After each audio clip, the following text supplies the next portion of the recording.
This is Let's Talk, getting to the root causes of the important issues of the day.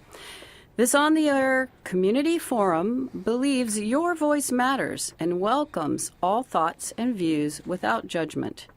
Please join today's conversation by calling 415-663-8492, or you can tweet us at Let's Talk on KWMR.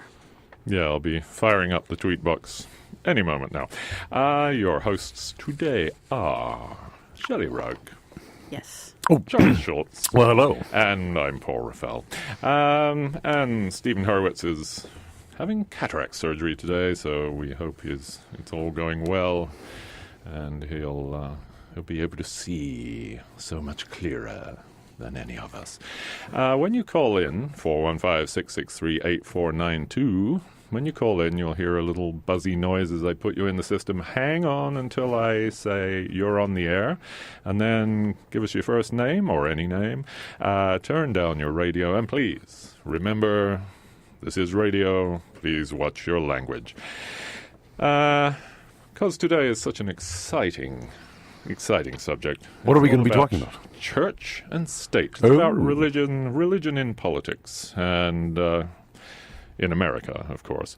And this was brought about because this came up because the House of Representatives, the U.S. House of Representatives, just passed a spending bill, a huge spending bill. It was appropriations for everything that the government does, and hidden in there in one of the little sections of it, the 2018 Financial Services and General Government Appropriations Bill, there's a little section that says none of the funds made available by this act may be used by the IRS to make a determination that a church, an integrated auxiliary of a church, or a convention or association of churches is not exempt from taxation for participating in or intervening in any political campaign on behalf of or in opposition to any candidate for public office unless the IRS consents to such determination. Not later than 30 days after such determination, the Commissioner notifies the Committee on Ways and Means, or 3, such determination is effective with respect to the church integrated. Oh, my gosh. Not earlier than 90 days after, etc., etc. What's the short version? So all they're doing is, there's an amendment that then Senator Lyndon Johnson put into effect back in the 70s, I think. 70s. Well, Senator would be the 50s. Oh. That could have been the 40s as well, I suppose. Yeah, I guess it was. Yeah, he was the leader of the Senate right, in the 1950s. Anyway, the Johnson Amendment, which is to make sure that non-profits of all kinds, including KWMR, and churches in particular, do not engage in political advocacy, that they don't collect money through their non-profit and then use it to advance a candidate or fight against a candidate. Okay. And so basically this little section that is so innocuous and silly sounding it's not actually taking away the Johnson Amendment law, but it's just making it really arduous to go after them and take away. You can't spend any government money investigating it, right? And you can't spend any government money sending them letters saying, "Oh, you're no longer tax exempt." So they're still not supposed to engage in political fundraising, etc. That's true. But if they do it, there won't be anyone chasing after them. That's right. They're basically just chipping away at the Johnson Amendment, which apparently Trump early on said, "Oh, I'm gonna demolish the Johnson Amendment." It was 54 when that was passed. 54. Thank you. There you go. 54. Well, it's interesting that what it means, I think, is that they just do it selectively. Whenever they want to investigate someone, then you can investigate someone. You have the right to, but there wouldn't be a mechanism by which there would be referrals of people say whatever. It's just go check this out. Go check this out. It would be a thing that if a nonprofit was using money to engage in politics in a way that whoever's in power doesn't like, all of a sudden they could have their nonprofit status stripped away. That would be my guess in terms of how that would play out. Remember, there was that big fuss when some nonprofit fundraising arm for one of the Republican candidates was being investigated by the IRS because it was a nonprofit and they were engaging in political advocacy. That's what happens. Anyway. But that tit for tat stuff almost always works. I mean, it was almost always partisan, when the other side complains, when those Republicans complain, say, "Oh, you're just looking at us." Well, they're probably right.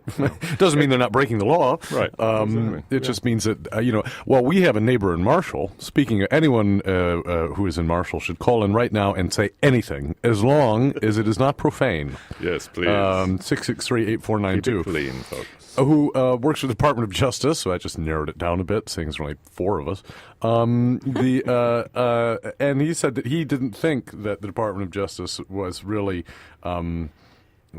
prone to political interference, which I just found incredible. And in fact, I think his wife agreed with me.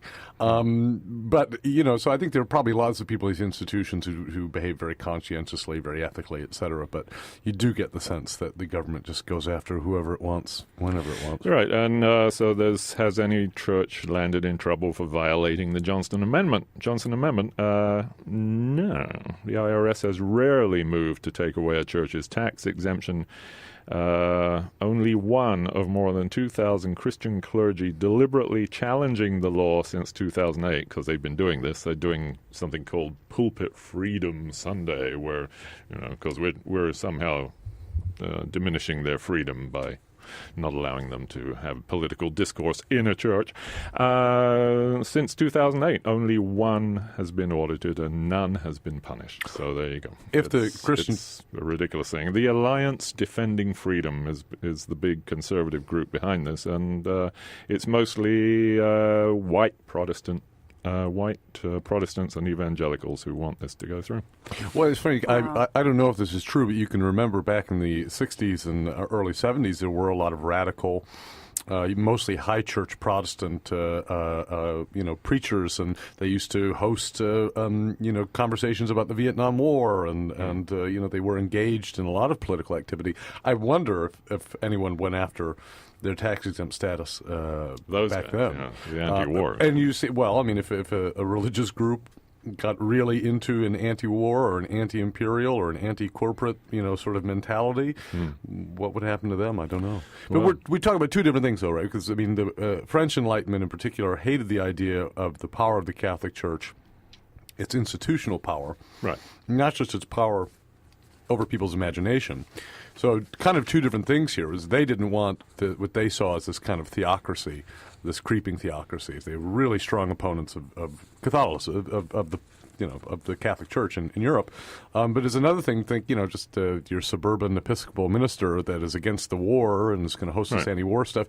They're kind of two different phenomenons. I don't really see there being an Episcopal takeover of the United States, and then we're going to, Well, it's going to be these megachurch guys, the guys who are pulling in millions, right? Because God has made them special, so they get to get millions and live in Joel Osteen, live in $68 million parsonages on Lake Superior, all tax free.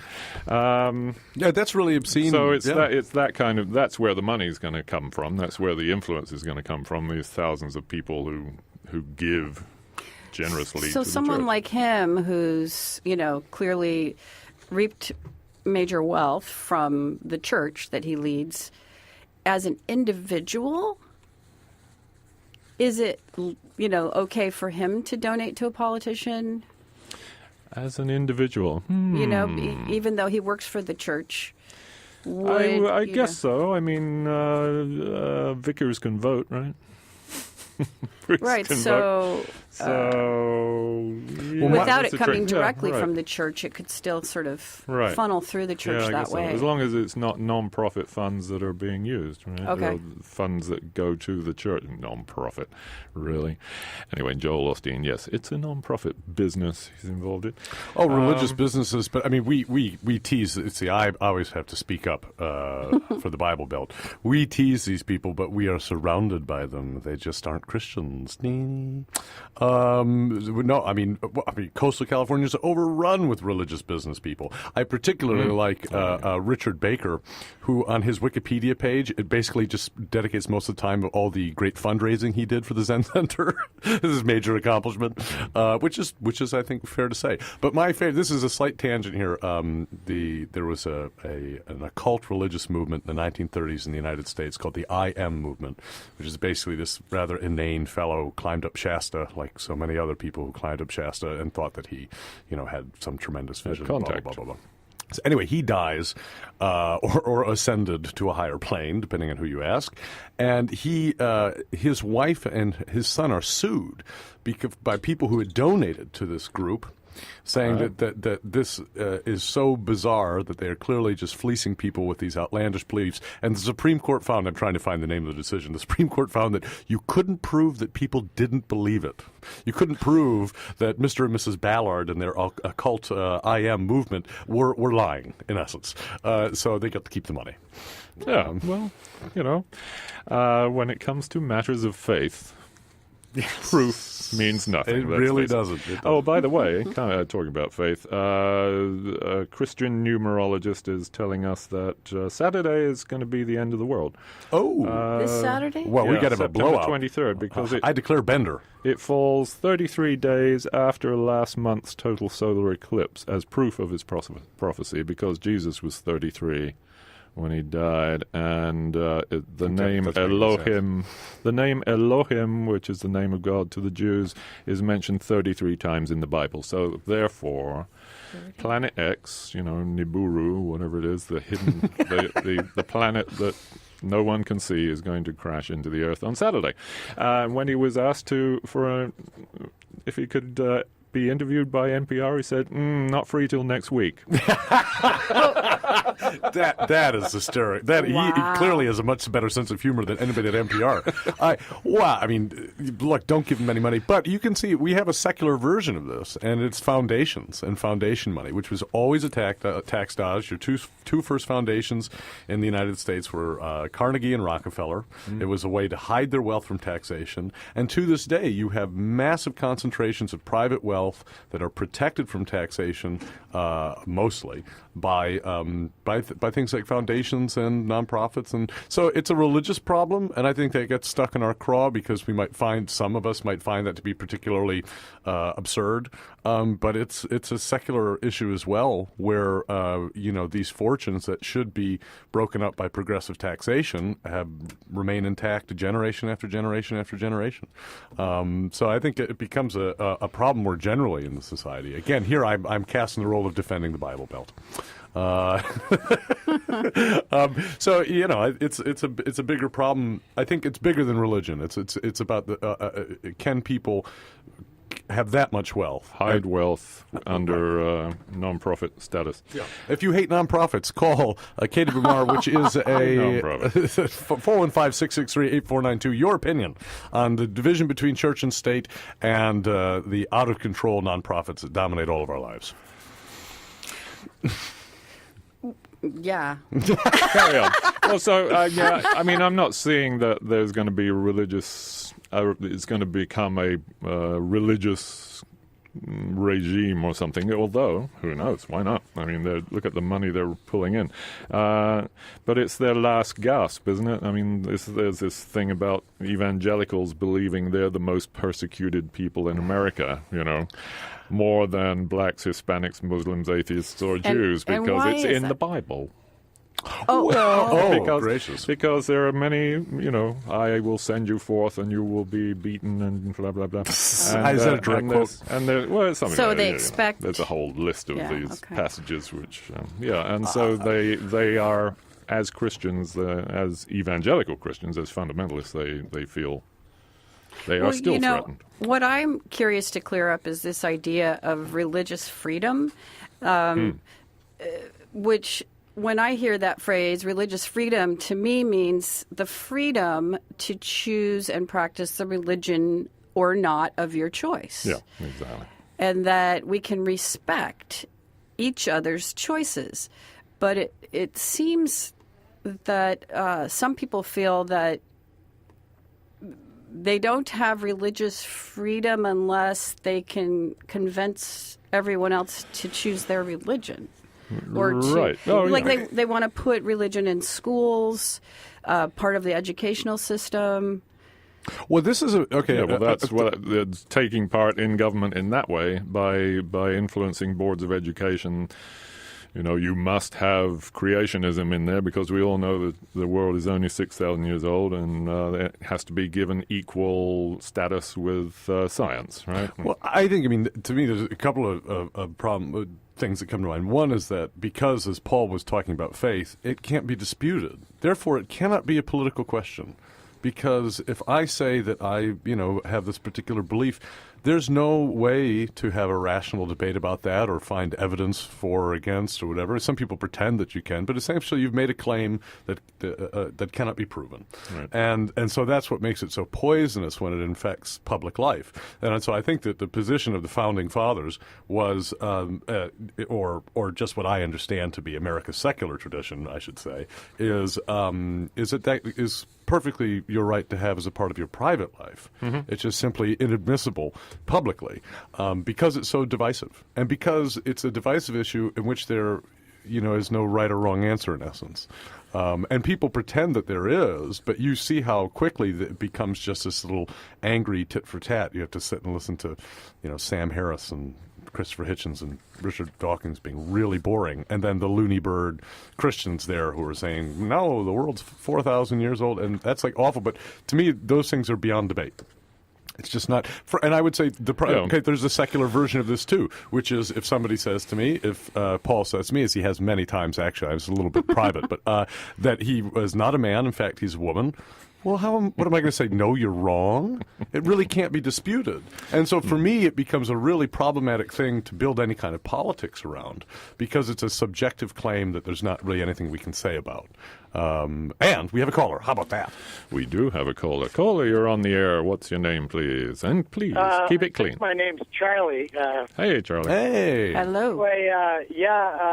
I just wanted you to know, I just looked at my $1 bill and it said, "In God We Trust." Uh-huh. One of the things I remember is, to be consistent with the subject, is being, I think I was about a fourth grader. No, I was a third grader at Uloa School in San Francisco, and I'm astounded that children still say the Pledge of Allegiance before school. But all of a sudden, we had to say "under God." And this was in your lifetime.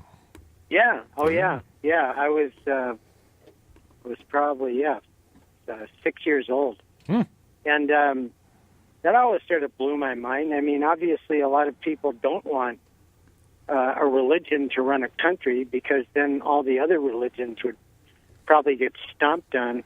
And I also took notice of the fact that we're all there's a lot of people running around saying that Islam has declared a holy war on us as being the colonialists and imperial.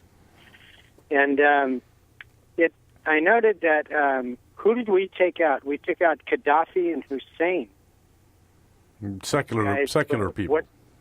Yeah, they're secular. And so who started a holy war on whom? Well, I would say, Charlie, that this is a kind of a theme. I'll give you an even more haunting example, which is that you want to have the kind of enemy to oppose that is sort of ideal. So in the case of the 1980s in Israel, the Israelis take an increasingly lenient approach to how they deal with Hamas in terms of prison sentences, in terms of pursuing them as this force that wants to destroy Israel, because they feel that their real enemy was the secular Palestinian Liberation Organization, the PLO, and there has been a war by the West, by what we'll call the West, including Israel, on planet against secular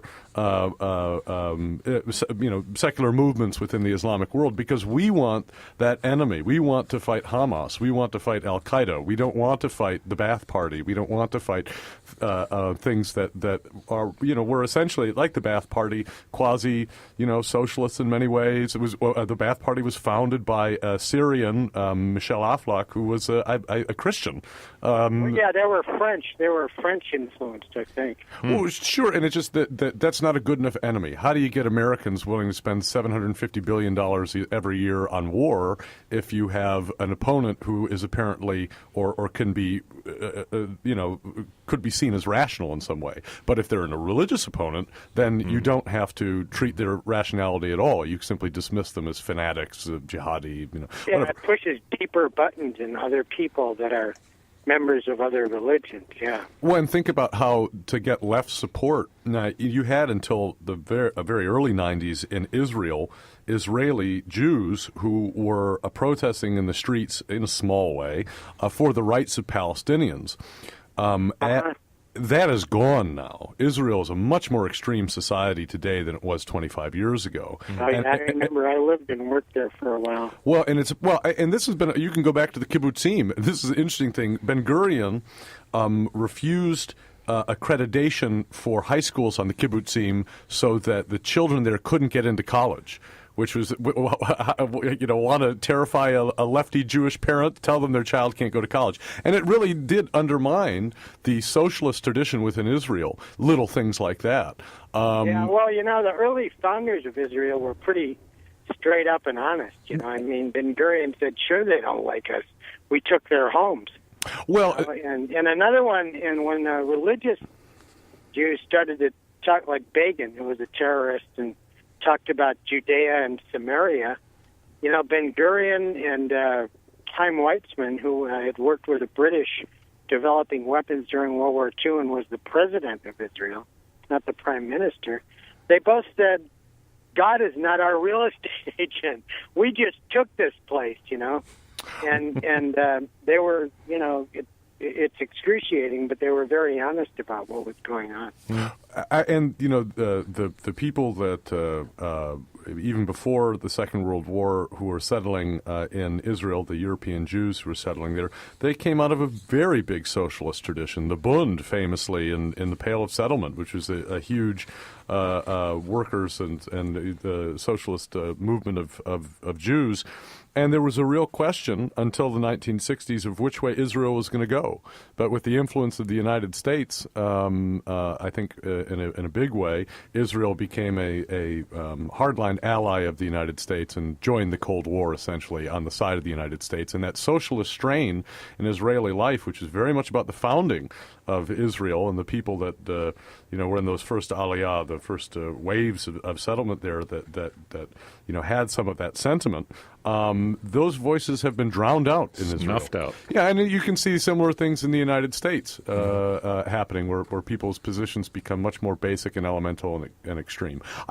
Sorry, I did find the court case. It's the United States versus Ballard, quote, that people cannot be made to prove their religious beliefs in a court of law, and so they got to keep all the money. And the tax-free stuff. Which, if I had landed here in the Church of Marshall, I think we should establish a church. That's right. Here we go. We would have been Let's huge. get going. Look, Raphael, if we had gotten here in the 60s, you know how rich we'd be? You know what happened to Richard Baker? He married a German princess and lives in a castle in the Black Forest now. He doesn't need your Zen Center anymore. Yeah. I remember, living and working down at Tassajara, and I don't know if you ever read that book called Shoes Outside the Door. Yeah, yes, it's an expose of Mr. Baker. Yeah, Paul Hawkins' life. That's what the deal was. Anyway, I'll let you guys go and turn the radio on. Well, thank you, Charlie. Radio, and I like what you all are doing. So you take care, and thank you very much. Thanks for calling, Charlie. Sure. So do we? So the question is, how much influence do we want? I mean, this is all about Christians. Let's face it.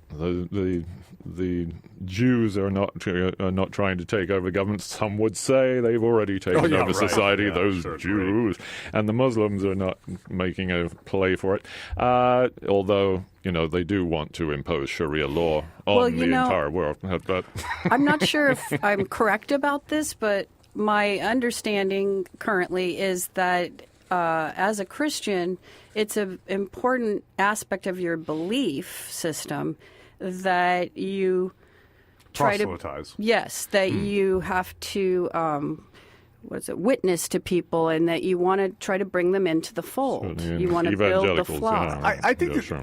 there are other readings of the Gospels. One which I like, which is that Jesus instructs his followers that they must expect to be mocked for their beliefs. Exactly. This is why that's part of it. That's why the evangelicals feel so put down. But there's another thing that piqued my interest this week, which gave rise to this show. One of President Trump's evangelical advisors, a Texas megachurch pastor, Robert Jeffress, says God has given Trump authority to take out Kim Jong Un, and he used the word "to take out," which is Wow. straight. I think that's a direct quote from Ecclesiastes. Ecclesiastes is a very peaceful book. Take him out. That's where we get what is that awful 60s song? So about seasons. that's part of the worry for me, is that these billionaire nutcases up there who are whipping up the believers and have access to the ear. Billy Graham has been in how many administrations? The president always calling him Johnson, Carter. Clinton. He advised Clinton during his affair, and he was Billy Graham. Two quick examples. One from our backyard, which is when Sim Vanderen and his merry pranksters. That's not very fair to them. When they founded the Farallon's Institute, the state or the feds, I guess it would be, went after them for, is this really a nonprofit? And they retained one of the Hallinan brothers, I forget if it was Terrence Hallinan or I think it probably was, to defend them against this claim that they were not in fact a nonprofit and were, whatever. And so Sim told me he recalled that Hallinan brought a man to the stand who nobody knew or had seen or et cetera. They were kind of confused. Who is this person? And Hallinan asked, sir, how long have you been a church in the state of California? He said, since 1961. Right. So they won their case. The Farallon's Institute got its nonprofit status. Well, so John Oliver on Last Week Tonight, very popular show. Great Brit. He's a good Brit. Oh, Birmingham accent. He did a show about religion, apparently, according to Stephen Hurwitz, who emailed us. He said John Oliver had a show about no taxes for religions, and he founded a religion. He said it was easier than getting a driver's license. Yeah. The Church of Marshall, indeed. Indeed. Caller, you are on the air. What's your name, please? And please, what's your language? Hello, caller. Hello, caller. Have you gone? Are you there? No. Oh, please call back. Call back, please. We couldn't hear you, but please give us a call, 663-8492. Oh. Are they back? Well, the lights are flashing. Wow, fantastic. Hello, you're on the air. What's your name, please? Hey, it's Michelle. Michelle! How are things? Don't sound so excited. Oh, we are. Michelle, yeah, anyway. Michelle, how are you? Well, I'm good. I think an interesting aspect to all this is how the Republicans have co-opted the ownership of God as part of their party, which is an extremely clever way of getting poor white people to vote for the party of the ultra-rich.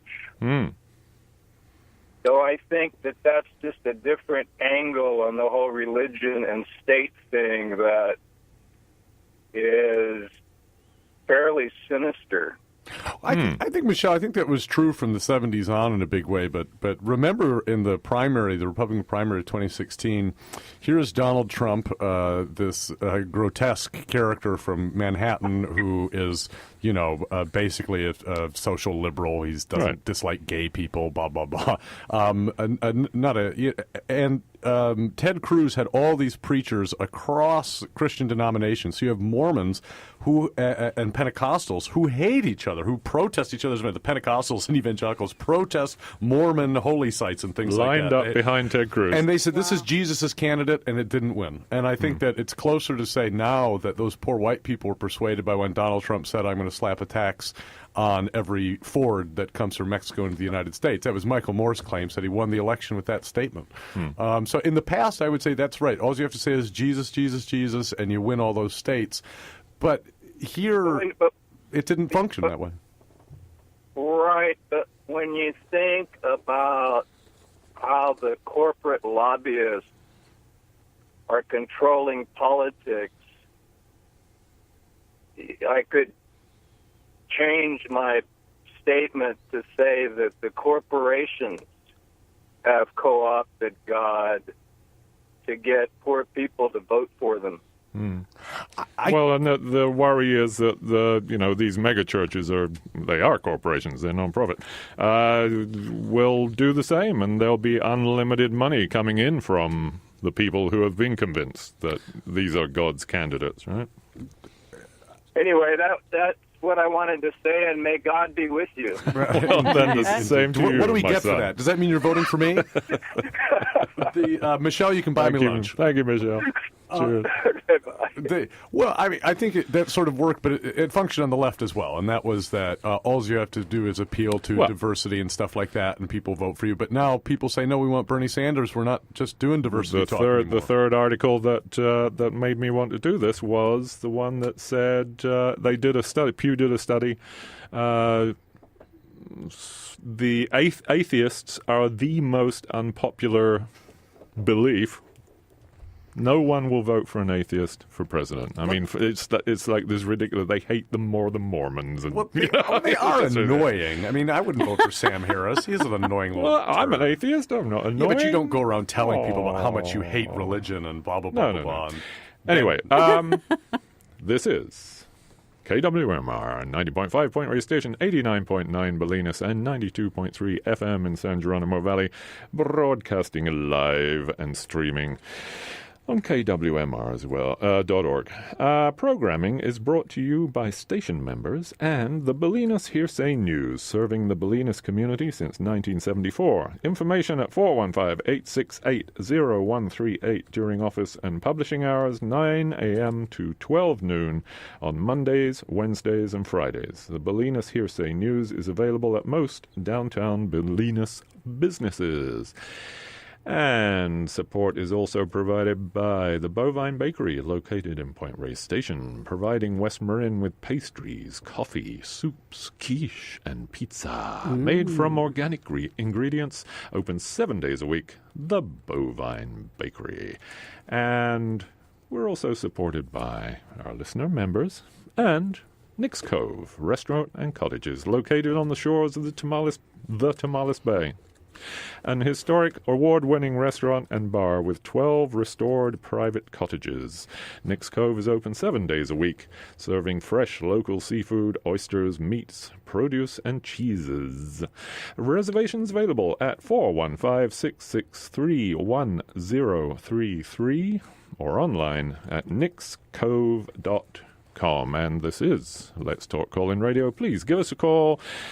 415-663-8492 or 8317 if you have an opinion on involvement of religion in politics. And are we worried about it? Should we be worried about it? I don't know. Well, I was flashing back to when I was in art school in art history. And one of the things that stuck with me is this idea that art was used to control the masses. That through the imagery, people who weren't educated could understand the stories. And then, the idea that your belief system is about not questioning it. If you question the tenets of that belief system, it's then you're not a believer. That you could end up being ostracized in a way, Or I remember, my boyfriend, he grew up in a Mexican family and got sent to Catholic church and came home and asked a question and then gets a SWAT, for questioning, this religious course. And so, and then back to the Pledge of Allegiance, kids saying this every single day. That's okay, I'm going to say it. It's brainwashing. Sure. It's programming, and I think that's a lot of what happens in churches. You send kids to Sunday school, so they learn these ways of thinking. Okay, so we need rules, right? I mean, we have to have rules, and if but we need to think for ourselves and question. That's things. true, but then you would want some things to almost function on an unconscious level like that. For instance, would you want to be, this is an example from Slavoj Žižek, a part of a society in which rape was a debatable question? Or would you like to be a part of a society? It seems to be. Well, right. Would you like there's to be real rape. Oh my gosh. Or would you like to be a part of a society where it's reflexively understood as bad, as wrong, as negative, as whatever? Or should we, people just come to their own conclusions about it? So part of education and formation or being raised is the development Where do you think of things that rules are and reflexive. regulations Well, come that's- from? They Right. come from the human experience. Yes, that's true. You don't murder, you don't rape, That's you don't being kill. socialized. Sure, but And religion was the source of that education 500 years ago, on some level. And Right. so you're saying it's not that we shouldn't have be formed in terms of the way that we think, and then come to understand things as right and wrong. That's kind of part of it. I mean, do we all have to learn?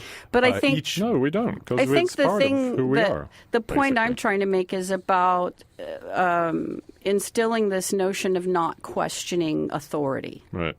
That's a bad thing to do. Well, and I would say the way religion does that, and again, because we're always talking about these people someplace else, which is intellectually dishonest, is to talk about the people that were around, which is, I would see, the way that all of the kind of retreat culture, the ashram culture, the sort of Buddhist culture functions out here as people that have these really crazy jobs in the city.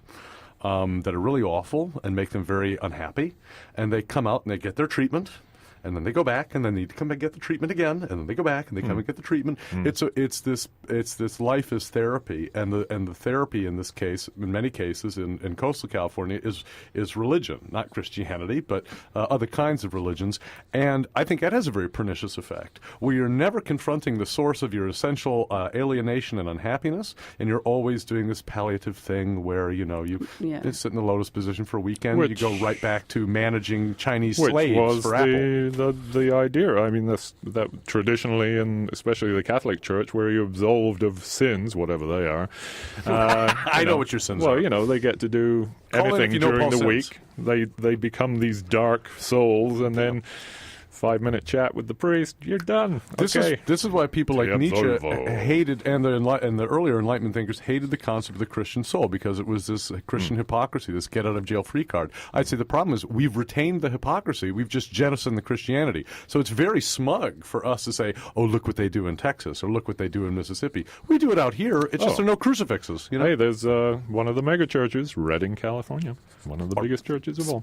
The biggest Spirit Rock, the biggest mega church. So the argument for tax exemption for churches is that in that way, the government has no control over the churches.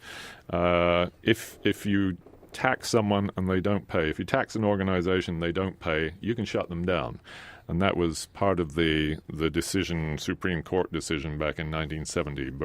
Justice Berger said, the taxation gives you the power to destroy things, and government should not be able to close a church just because they don't pay their taxes. On the other hand, a tax exemption is a privilege, not a right, and one of the justices, the only one who dissented very strongly, saying this amounts to a subsidy for religion. So, these are the pros and cons of tax exemption for especially churches out of all nonprofits. And we have a caller. What's your name, please? Keep it clean. My name is Sally. I hope that is sanitized enough of a name for you. That's awfully racy. The way he says it, it might be actually inadmissible. I'm Salome. Salome. Back to Nisha. Yes. No, I wondered if anyone had called in to discuss prayer in schools and the issue of teaching, whatever it's called, where you teach Creationism? Thank you. I can't even think of the word. It upsets me so much. Is that something that's been touched upon? Because no, it hasn't. It was just mentioned, but we didn't really talk about it. And yet, in state schools, yes, that's a big argument, right? I mean, certainly in Texas and in some of the southern states, they've found their way around it, and they're teaching creationism as well as fleeting mentions of evolution. Yeah. So is this sort of a long-term insidious creeping in of,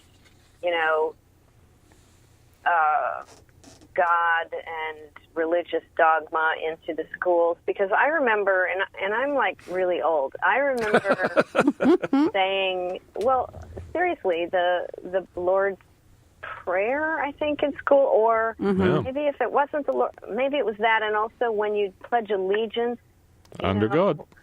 Under God, apparently was not originally in the Pledge of Allegiance, That's and they've true. added it, and, Right. I'm just wondering, well, this has been chipped away at for decades, so maybe longer than decades.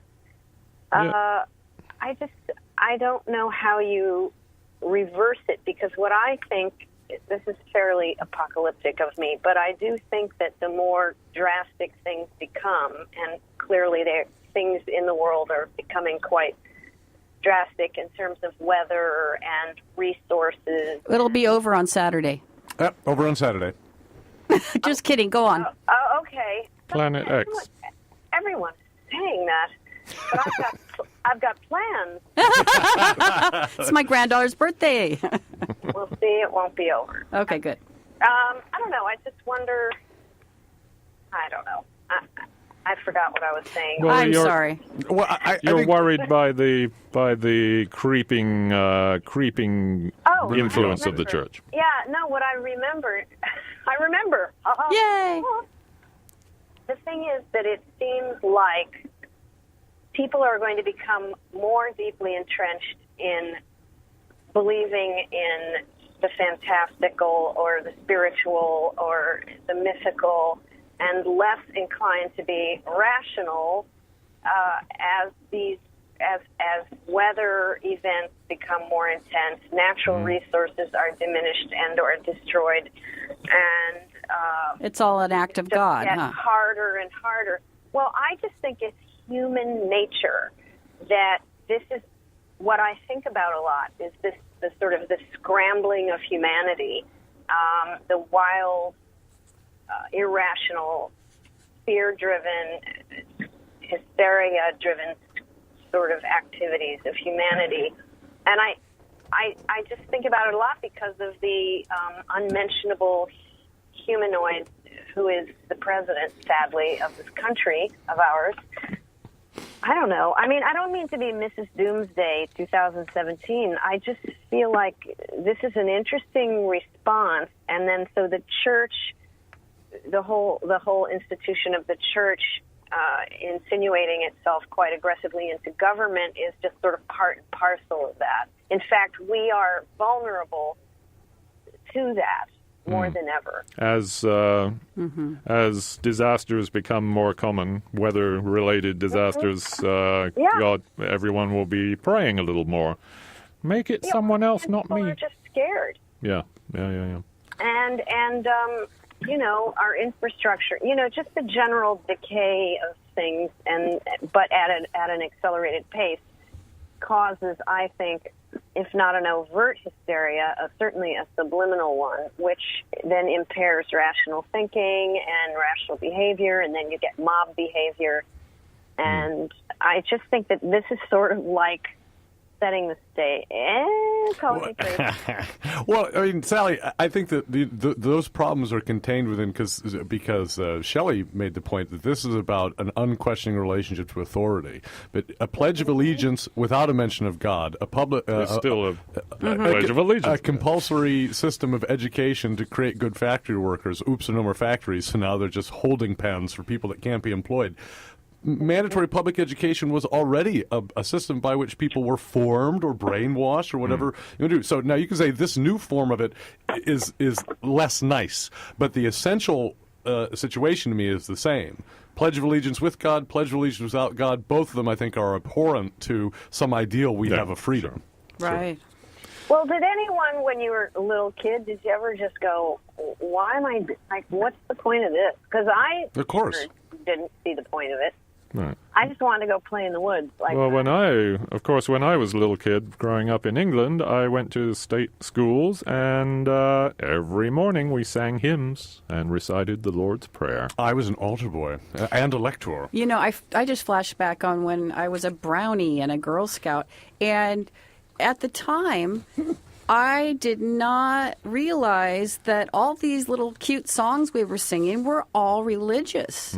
But we all sang them, and it was fun to do. And it wasn't until many years later that I put it together, that I was singing all these It's state religion. religious songs. Well, no, I mean, this is the thing. It is, exactly. Well, it's Hitler Youth stuff. It's amazing that Scouting survived. And by the way, Baden-Powell was a big fan of the order and discipline. Of course he was. Yeah. Go on. We had an email from Richard Kirschman. He said, you might mention that while the Boy Scouts now accept gay members, they do not yet accept openly atheist or agnostic boys. You might also mention that 70% of Scout troops are sponsored by a church. Wow. Also, that 30% of the Scouts' income comes from the came from the Mormon Church. I said came rather than come because since the Scouts now accept gays, the Mormon Church has withdrawn its support and now run their own scouting.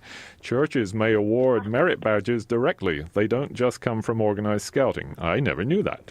In that vein, I have devised and sponsored a merit badge for Free Thought. Freedom from Religion Foundation administers it. Applicants write a short essay and receive the badge. Here's the merit badge. It's just a dark blue circle letter A. with a light blue field and a red letter A. Yeah, Is it a red letter A? Is that for atheists? Perfect. Well, yeah, exactly. Or adulterer, we're not sure. Oh, my Mr. God. Kirschman is sadly unfamiliar with our proud tradition of literature in the United States. The red A on your chest may refer to all kinds of things. We were talking about Paul Hawkins' wife earlier and Richard Baker. Does she get an A badge too? Oh, yes, very merited. So, yes, Sally, you're worried by creeping religiosity in schools. Well, I drove across the country about 5 years ago, also, maybe 4, and I noticed that in the heartland and whatever that is, just not here, there were a lot of towns that had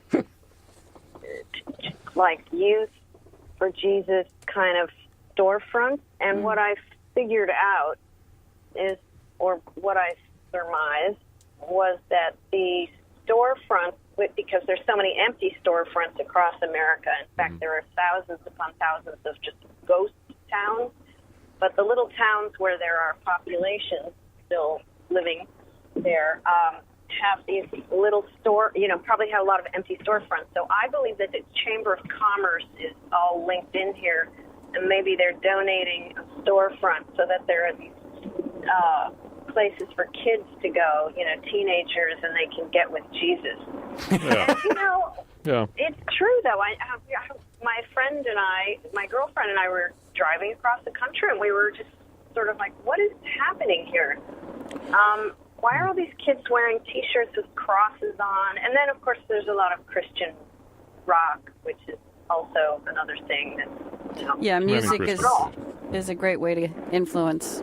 Yeah. And of course, one opinion is that ending tax exemptions on churches will mean that small churches, like those in the Midwest and elsewhere, in villages across the country, will have to close down because they can't afford to pay.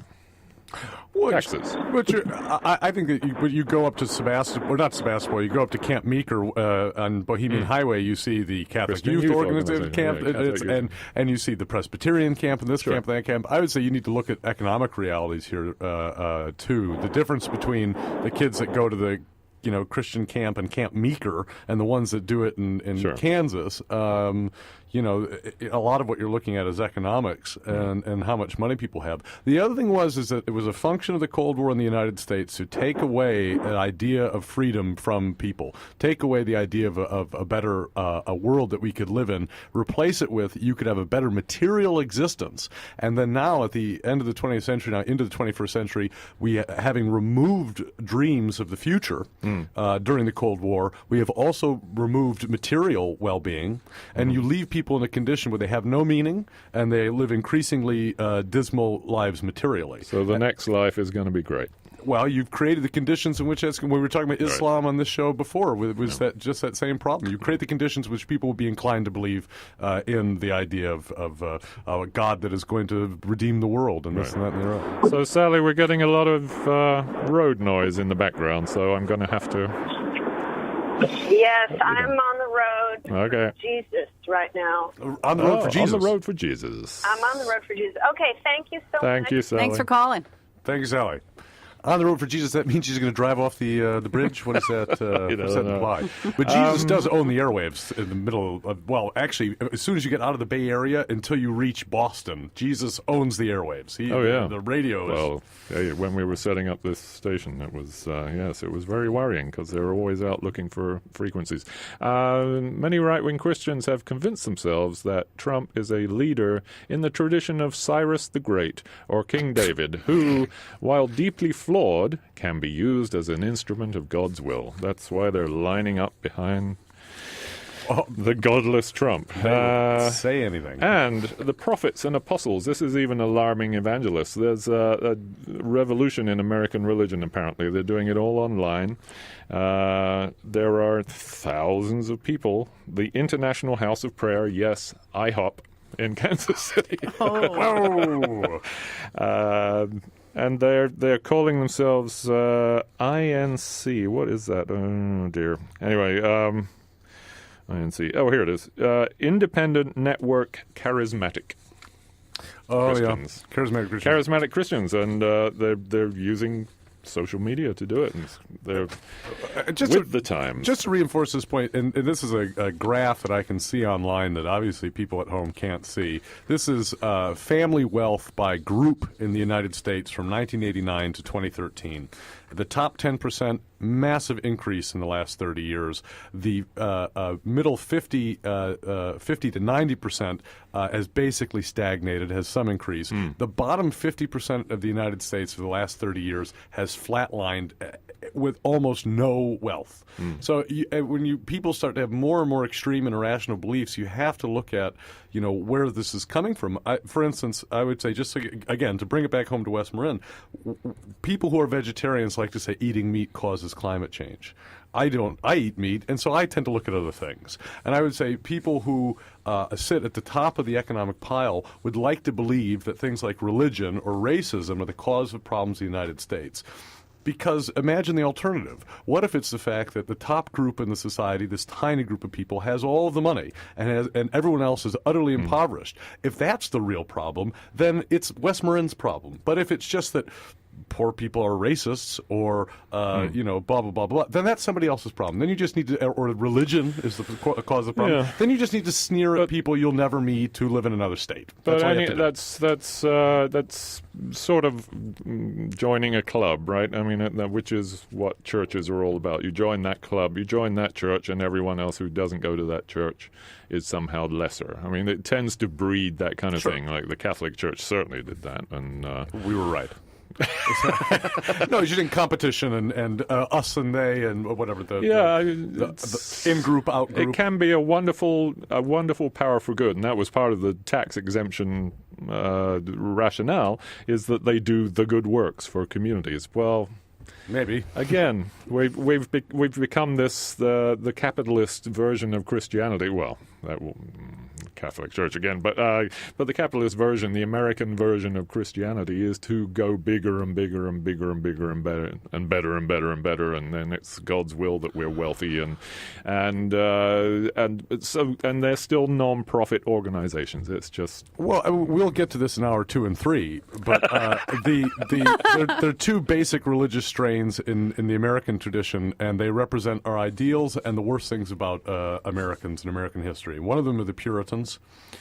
And they represent utopianism, the idea that if you just have enough power, you can over people, you can make the world perfect. Just make them all say the right things, right? And if they don't say that, punish them. The other tradition is the Quakers, which is pacifism, equality for women, freedom of assembly, freedom of self-expression, etc. And we have both of these inside of us. And I'd say what I see is that you have a secular Puritanism, which is in the United States today trying to fix people with power, trying to force people to say the right things and the wrong things. So, yeah, be worried about creepy religious businessmen from, Alabama. Yeah, they are creepy, and they do nasty things, and they do mislead people. But we have a sort of secular Puritanism where we just need the power to force people to be good, and that's going to help, which I think is it is frightening to me, too. It's not that I'm not frightened of the blow-dried Baptists. Neither of those two options is a good one. Therefore, choose the middle road. At the Church of Marshall. So much.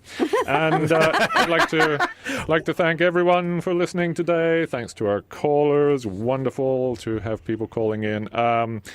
Tune in every Thursday at 11, because your voice does matter. KWMR does not take a stand on any of the issues discussed on Let's Talk. Opinions expressed on this program are those of the hosts and callers and don't necessarily reflect the views of KWMR, its board of directors, underwriters, or members.